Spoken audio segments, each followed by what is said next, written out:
When we were making Heartthrob, one of the things that we were very aware of was that we had 6 past records that we needed to make sure that we weren't just repeating,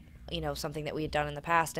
And since we are very much a live band and we spend so much of our life touring, I think we always think about how that new music is going to fit into the old set and how it's going to complement our old records. And I think because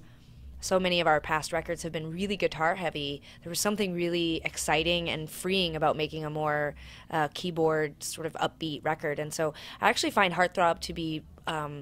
really complementing the old music. It's really giving the show a lot of ups and downs, and it's giving a lot of life to the old songs. Even the crowds, like, we just played in Las Vegas, and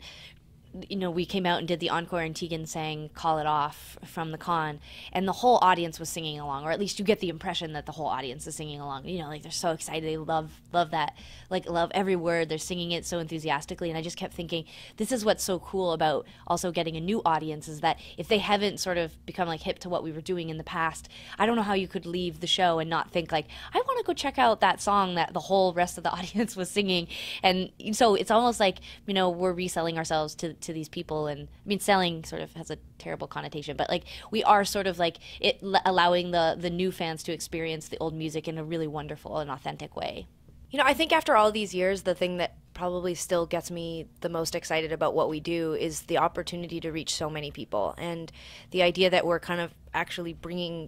attracting a certain type of person to us, and we're pulling them out from all sorts of different places, and we're also able to, I hope anyway, influence a lot of young people and hopefully make change. And one of the reasons why we made Heartthrob so much more poppy and so much more mainstream was because I did want a radio hit. I wanted a song on radio because I want to change radio, and I want someone like me to be reflected back at me when I listen to radio. I mean, we've always been out, and we've always been outspoken about our politics. We're a pop band, but we are political people. And, when we first started playing music, we realized that just by being out about our sexuality and comfortable with our sexuality and making the kind of music that we were making, we knew that we were sort of like a bit of a political statement. Now it's 13 years later, so it's not as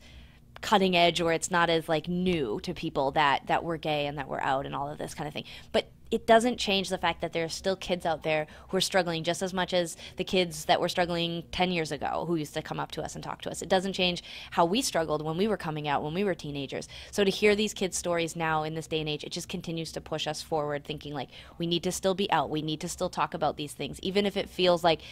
that there's been change and that the movement has been pushed forward dramatically. There's still like, we get letters every day from kids who live in like little towns, or whose families think that they're